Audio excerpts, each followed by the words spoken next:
Hello दोस्तों, welcome back to my channel knowledgeable brains. और आज हम बात करने वाले हैं रविंद्रनाथ टैगोर की पोयम की कलेक्शन गीतांजलि को। लेकिन उससे पहले कुछ बातें जानते हैं रविंद्रनाथ टैगोर के बारे में। दोस्तों, रविंद्रनाथ टैगोर को कौन नहीं जानता। रविंद्रनाथ टैगोर ने अपना कंट्रीब्यूशन दिया है इंडियन लिटरेचर, आर्ट, म्यूजिक और एजुकेशन को। रविंद्रनाथ टैगोर एक excellent poet, novelist, short story writer, playwright, essayist, composer, philosopher और पेंटर थे। स्पिरिचुअल और कल्चर ट्रेडिशन जो इंडिया का था उससे डीपली इन्फ्लुएंस थे। और रविंद्रनाथ टैगोर पहले नॉन यूरोपियन थे जिन्होंने नोबेल प्राइज जीता था लिटरेचर में इन 1913। रविंद्रनाथ टैगोर इसके अलावा इंडिया के फ्रीडम स्ट्रगल में भी इन्वॉल्व थे। वो डायरेक्टली इन्वॉल्व नहीं थे क्योंकि उनका मानना था कि सोसाइटी को अपलिफ्ट करने के लिए एजुकेशन, कल्चर और स्पिरिचुअलिटी की ज़रूरत होती है। उन्होंने फाउंड की थी विश्व भारती यूनिवर्सिटी जो कि शांति निकेतन में है। उन्होंने ये यूनिवर्सिटी फाउंड की थी 1921 में, जो कि एक फ्यूजन है बेस्ट ऑफ ईस्टर्न और वेस्टर्न एजुकेशनल सिस्टम का। गीतांजलि रविंद्रनाथ टैगोर का सबसे फेमस वर्क रहा है। इसके लिए उनको नोबेल प्राइज मिला था लिटरेचर में। उन्होंने ये ओरिजिनली बंगाली में लिखी थी जिसमें 157 पोएम्स थी।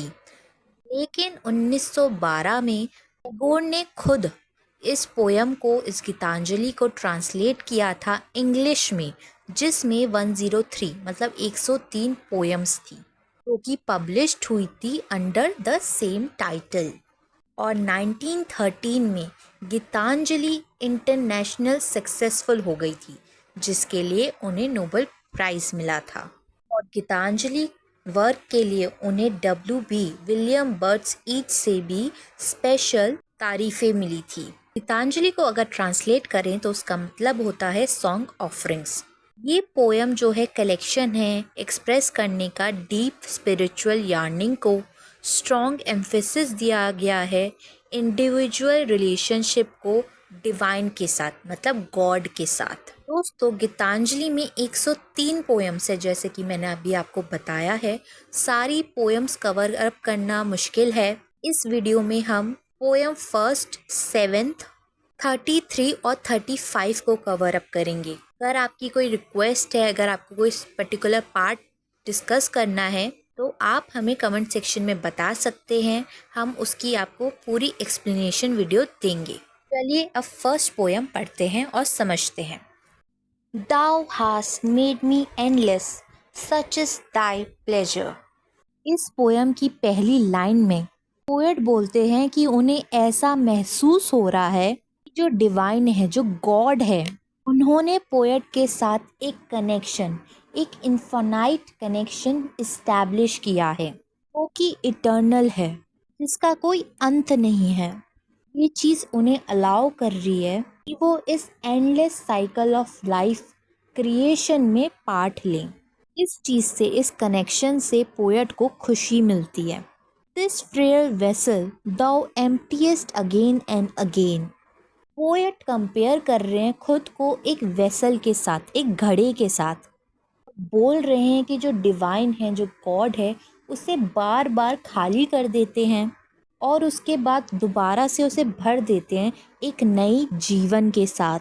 ये चीज़ सिंबलाइज करती है रिन्यूअल को, रीबर्थ को, सोल के, मतलब कि आत्मा का नया जन्म होना। दोस्तों, बेसिकली पोएट इस लाइन में ये बोलना चाह रहे हैं कि जब हम गॉड के साथ कनेक्शन बनाते हैं तो हमारी जो सोल है वो प्योर हो जाती है। हमें ऐसा लगता है कि हमें एक नई जिंदगी मिल गई हो।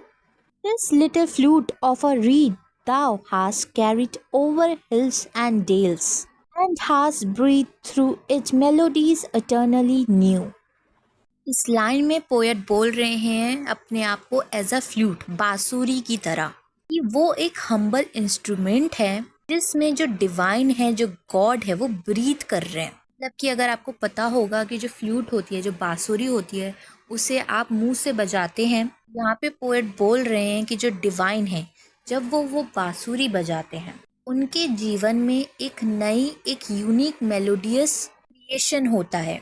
ये चीज़ रिप्रेजेंट करती है कि जो भी क्रिएटिव एक्सप्रेशन जो भगवान करते हैं दुनिया में, वो इंसानों के द्वारा किया जाता है। At the immortal touch of thy hands, my little heart loses its limit in joy and gives birth to utterance ineffable। इस लाइन में पोएट बोलते हैं जब गॉड उन्हें टच करते हैं, पोएट को ऐसा लगता है जो अर्थली लिमिट्स हैं, मतलब कि वो उनकी खुशी का कोई ठिकाना नहीं होता। दोस्तों, गीतांजलि एक स्पिरिचुअल पोयम का कलेक्शन है। ये पोयम खुद में ही एक स्पिरिचुअलिटी को प्रेजेंट कर रही है।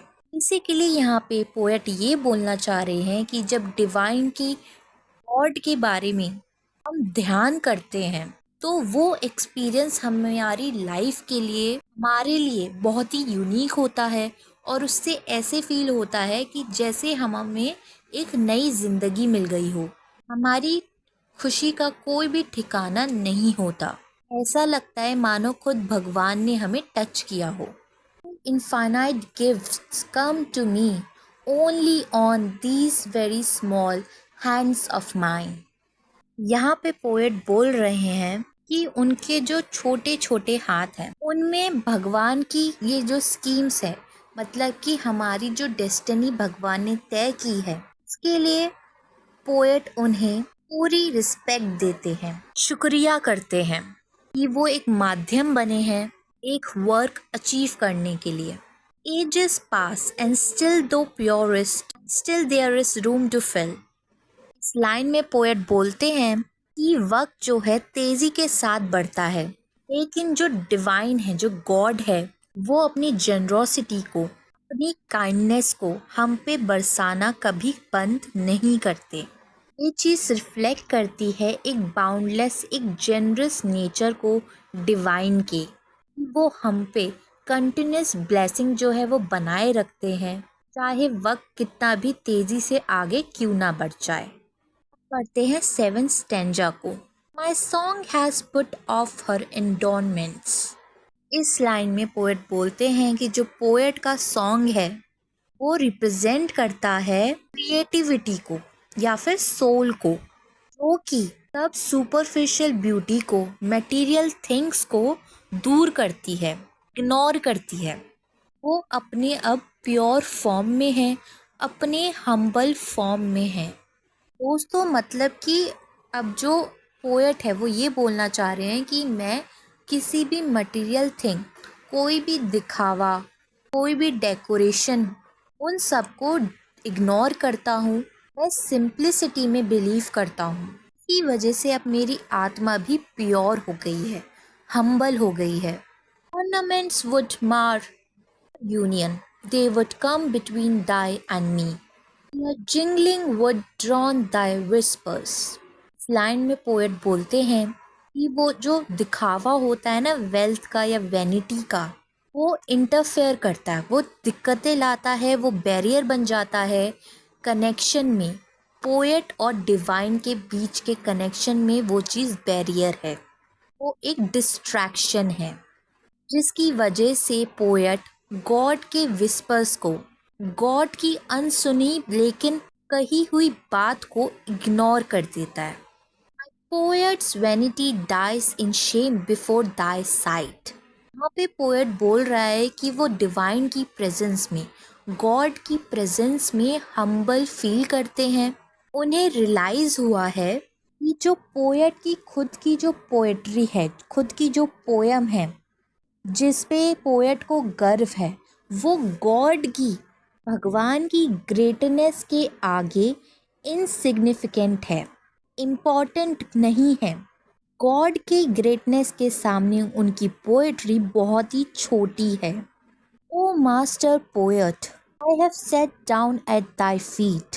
यहाँ पे पोएट बोलते हैं कि उन्होंने खुद को सरेंडर कर दिया है डिवाइन के आगे, भगवान के आगे, और उन्हें ये चीज़ रियलाइज़ हुई है कि जो गॉड है वो ही असली मास्टर हैं, ट्रू मास्टर हैं क्रिएटिविटी के, नॉलेज के। Only let me make my life simple and straight, like a flute of reed for thy to fill with music. इस लाइन में पोएट एक इच्छा रखते हैं कि उनकी ज़िंदगी भी इतनी ही सिंपल और क्लियर हो जैसे कि कोई एम्प्टी फ्लूइड जो कि रेडी है कि डिवाइन भगवान उसे अपने मधुर संगीत से भर दे। ये चीज़ सिंबलाइज करती है पोएट के डिज़ायर को, उनके स्पिरिचुअल डिज़ायर्स को। यहीं पे ये स्टैंजा ख़त्म हो जाता है। अब बात करते हैं पोयम 33 के बारे में। When it was day, they came into my house and said, We shall only take the smallest room here. ये लाइन इंट्रोड्यूस करती है ग्रुप ऑफ पीपल को। Perhaps मेटाफोरिकली ये चीज़ रिप्रेजेंट कर रही है मटीरियलिस्टिक ग्रीड और डिज़ायर को, मतलब कि लालच और इच्छाओं को। पोएट यहाँ पे बोलते हैं वो ग्रुप ऑफ पीपल, वो कुछ लोग मेरे घर आते हैं दिन के वक्त। ये चीज़ इंडिकेट करती है टाइम ऑफ क्लैरिटी को, ओपननेस को, और क्लेम करते हैं कि वो यहाँ पर एक छोटा सा कमरा लेंगे। ये चीज़ सजेस्ट करती है हम्बल अप्रोच को। बोलते हैं कि वो ज़्यादा स्पेस लेंगे नहीं, स्पीकर को कोई बर्डन नहीं पड़ेगा। असल में पोएट यहाँ पे ये कहना चाह रहे हैं कि जो इंसान की इच्छा होती है, डिज़ायर्स होते हैं, लालच होता है, शुरुआत में ऐसा लगता है कि ये तो कोई छोटी सी बात है, अगर हमें किसी चीज़ का लालच भी है तो क्या हो गया, इससे हमें क्या ही फ़र्क पड़ेगा, इससे हमारी स्पिरिचुअल बीइंग को क्या फ़र्क पड़ेगा। They said, We shall help you in the worship of your God and humbly accept only our own share of His grace. And then they took their seat in a corner and they sat quiet and meek. Line में poet बोलते हैं कि जो visitors थे, जो लोग थे, वो प्रॉमिस करते हैं कि वो स्पीकर को स्पिरिचुअल प्रैक्टिसेस में मदद करेंगे। वो क्लेम करते हैं कि वो पूरी इज्जत के साथ, काइंडनेस के साथ उस प्रैक्टिस में स्पीकर की सहायता करेंगे। यहाँ पे जो बोली है बात सिट इन अ कॉर्नर, ये एक इमेजरी है जो बताती है सेंस ऑफ सबमिशन को, कि वो पूरी तरीके से डिवोटेड हो गए हैं स्पीकर की मदद करने में। ये चीज़ दिखा रही है उनके जेंटल, उनके काइंड इंटेंशंस को। But in the darkness of night, I find they break into my sacred shrine. यहाँ पे पोएट बोलते हैं कि कॉन्ट्रास्ट में अब नाइट की बारी आ गई, रात की बारी आ गई। सिंबलाइज करता है कि ट्रस्ट, जो कि दिन में एक विश्वास था, अब वो रात में एक धोखे में बदल गया है। यहाँ पर द सेक्रेड श्राइन रिप्रेजेंट करती है स्पीकर के इनर मोस्ट बिलीफ को, उसके स्पिरिचुअल सेंचुअरी को। ब्रेक्स इनटू इम्प्लाई करता है एक इन्विजन को। ये चीज़ सजेस्ट करती है कि जो वो विजिटर्स थे उनका इंटेंशन काइंड नहीं था, शुरू में वो काइंड अपीयर हो रहे थे। दोस्तों, यहाँ पे पोएट ये कहना चाह रहे हैं जो हमारे डिज़ायर्स होते हैं, हमारी ग्रीड होती है, शुरू में ना वो सब अच्छा लगता है, लेकिन बाद में पता चलता है कि उससे या तो हमें खुद धोखा मिलेगा या फिर हम किसी और को धोखा देंगे, जिसकी वजह से हमारी जो सोल है वो इम्प्योर हो जाएगी। Strong, turbulent and snatch with unholy greed the offerings from God's altar. वहाँ पे पोएट बोलते हैं कि जो वो विजिटर्स थे वो एग्रेसिव लग रहे हैं। उनके जो एक्शंस के बारे में वो बात करते हैं, वो ऑफरिंग को जो है छीनते हैं जो भगवान को चढ़ाई थी। ये चीज़ इलस्ट्रेट करती है एक वॉयलेशन को, एक सेक्रेडनेस की वॉयलेशन को, किसी पवित्र चीज़ को अपवित्र कर दिया गया हो। वो लोग लालच और डिज़ायर से, इच्छाओं से भरे हुए थे, उनमें कोई भी रिस्पेक्ट नहीं थी भगवान को लेके या किसी भी इंसान को लेके। गॉड्स ऑल्टर यहाँ पे सिंबलाइज करता है प्योर इंटेंशन ऑफ वर्शिप को, जो कि अब करप्ट हो गई है उन इंट्रूडर्स की वजह से। और दोस्तों, ये पोएम यहीं पे ख़त्म हो जाती है। पोएम का थीम है स्पिरिचुअलिटी, ट्रस्ट और बिट्रेयल। यहाँ पे शुरुआत में वो विजिटर्स जो हैं हम्बल लग रहे थे, सपोर्टिव लग रहे थे, लेकिन उनका ट्रू नेचर, उनका ग्रीडी, उनका लालच से भरा हुआ नेचर, उनका डिस्ट्रक्टिव नेचर अंधेरे में पता चला है। ये चीज़ सजेस्ट करती है एक डीपर फिलोसफिकल रिफ्लेक्शन को ह्यूमन नेचर की। चलिए दोस्तों, अब पोएम 35 को डिस्कस करते हैं। इस पोएम का टाइटल है where the mind is without fear. Where the mind is without fear and the head is held high. Poet यहाँ पे बोलते हैं लोग जो हैं वो डरते नहीं हैं अपनी बात बोलने से, अपने ड्रीम्स परस्यू करने से। Their heads are held high indicate करता है लोगों की डिग्निटी, सेल्फ रिस्पेक्ट, कॉन्फिडेंस को, जो कि किसी भी डर के बिना, किसी भी ऑपरेशन के बिना लोगों के अंदर होता है।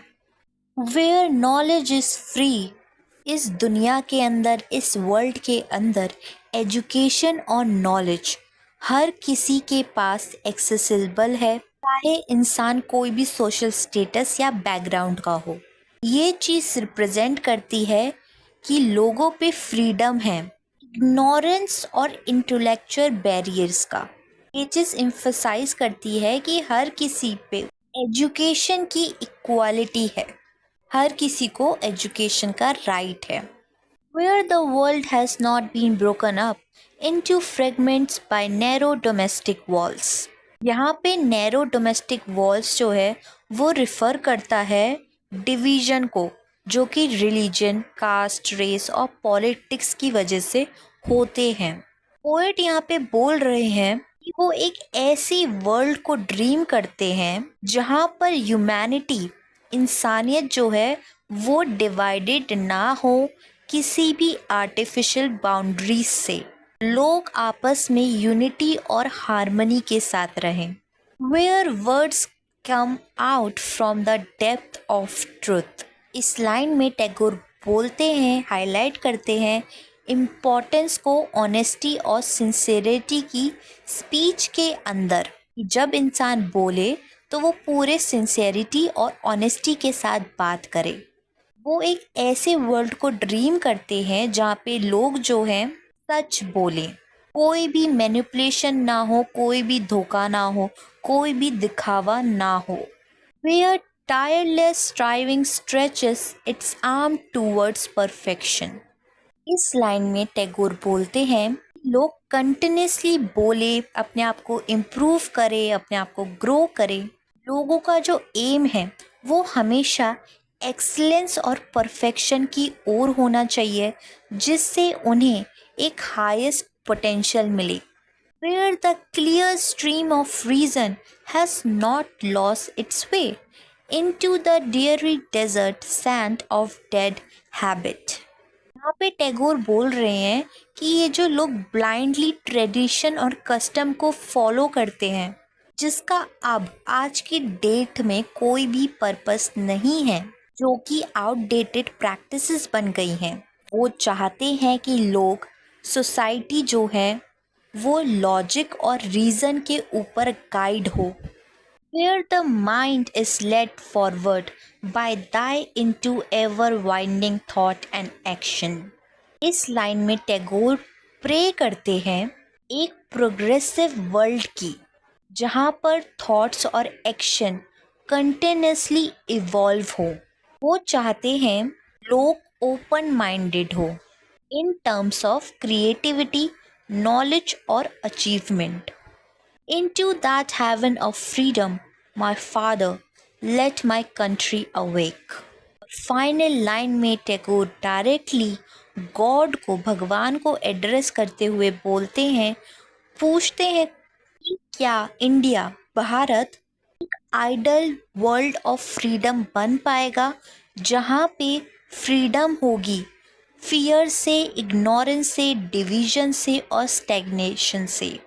और दोस्तों यहीं पे ये पोएम ख़त्म हो जाती है।